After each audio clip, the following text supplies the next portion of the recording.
Good morning. Andrew Cooper here from Advice for Living Financial Planning in Diamond Creek. I wanted to speak to you briefly about the Royal Commission into Financial Services. You probably have seen it on the television and also some stuff in the papers.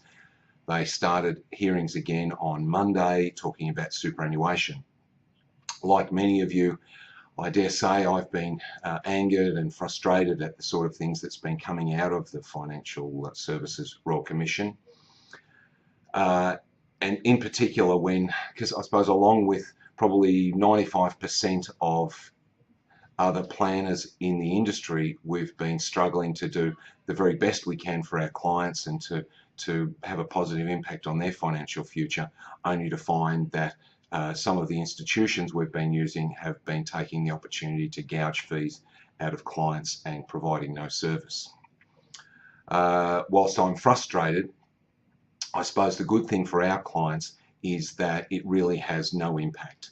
The sort of problems with fees for no service and commissions relates primarily to people who saw bank planners and then receive no service, because what happens when you set up a superannuation account with a bank planner is that there has been in the past a fee added to that, and there is no requirement for the bank to do anything on top of that. So for those of you who are clients of ours, then there is really no impact. The only people who may be impacted are some of you who we might have picked up as new clients, and you would come to us from banks being disaffected with the service you'd had from the bank, or of course no service. And if you'd had an old product and had it for some time and had not received any service, then it is possible you may be eligible for some of the compensation that's going to be paid. Now, what we'll be doing is going back through our records to see if there's anyone we can identify who might fit into that situation. However, on the other hand, if you think you may be in that position, if you saw a bank planner, didn't get any, and then didn't hear from them or see them afterwards, then quite possibly you'd be eligible, in which case give us a call and we'll look to plug you into that compensation system. We don't know how it operates at the moment, but we'll be obviously finding out about that. But for those of you that don't fit into that, then really there is no impact. Our objective has always been, as you know, to minimise fees to the extent that we can. So people are in low-cost investment funds, and wherever possible, they're in low-cost superannuation accounts. There are some occasions where some of you are still in products that we really can't get you out of because of Centrelink rules and that sort of thing. But for the most part, everybody we're always focusing on getting people into the best quality, lowest cost funds that we possibly can. So for our clients, really not much of an issue. So, but if you do have concerns, and also if there are any issues that come out of the Financial Services Royal Commission in the coming weeks, then we'll be sure to provide updates if there are things that are of relevance. On a more positive note, the markets generally around the world have continued to do quite well.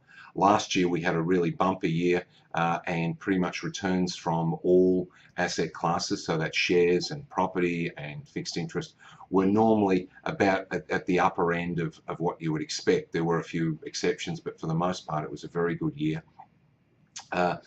My expectations for this year are a lot more modest.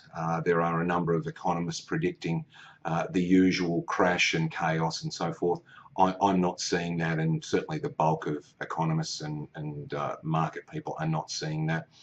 Probably what we're seeing is a more moderate year, whereas last year returns were generally at the upper level of what you would expect. I would think this year we're looking probably to a market that will provide returns probably in the median range. So I would expect the Australian share market will do probably something between 7 and 9%. International shares probably at a similar level, so people that are in a balanced fund can probably expect returns of around 7 to 8%. By that I don't mean industry fund balanced funds, because of course the industry funds, your CBUS and Hester and that sort of stuff, they aren't actually balanced funds. They are growth funds. The name balanced isn't legislated, and so they call it balanced, where you'll find, if you look at the underlying assets, you've probably got anywhere between 80 and 90% of growth assets in those funds. So no wonder they produce higher returns, because they're much riskier. They just don't tell you that. For us, a balanced fund is 50% growth and 50% in defensive assets. We would expect those to be returning around the 7% mark probably this financial year. But having said that, we never know what the market's going to serve up, and so we just we'll keep an eye on that. There are some things in America that are concerning me a little bit in terms of some of the shares on the American market getting well and truly ahead of themselves. But there's generally not a lot of them. We're talking, well, certainly Apple, people might have seen, has now dropped a corporate value of over $1 trillion. It's been a great growth stock, but in terms of dividends, not so flash. So it's really quite overvalued. Whereas the rest of the market on the whole is sort of has its value is in accordance with the sort of dividends and growth that they're getting. So as I say, I'm expecting a reasonably good average year. On a personal note, I'd just like to let people know that Alison will be out of the office for about 2 months, starting next week. She's having some major surgery. Those of you who are connected with us will know what that's all about. She's, as I say, will be out of the office for about 2 months. We will have our part-timers will be covering to the extent that they can. Many of you have spoken with Marlene. She works normally Wednesdays. She'll be doing an additional day. And recently we've employed a new lady, Karen, and she'll be doing 2 days a week as well. So that we should have reasonably good coverage, although both of those people are still relatively new. So if I can ask you to bear with us a little bit if we are a little slow to the phone, if maybe things are not running like clockwork like they normally do, then I hope you'll bear with us for just that short period of time until Alison is back in September, at the end of October. That's about it from me today. If you've got any concerns, of course, please contact me. If you have anybody who you think might be interested in what I've had to say, then please feel free to pass on this video. And of course, our business works on referrals. If there is anybody you know who you think we could assist with anything related to retirement planning, superannuation, personal insurances, aged care, any of those things, we'd be more than happy to help. And of course, our initial consultation with clients is at no cost to them and absolutely without obligation. So have a lovely day, and I'll be in touch if anything bad comes out of the Royal Commission. Thank you.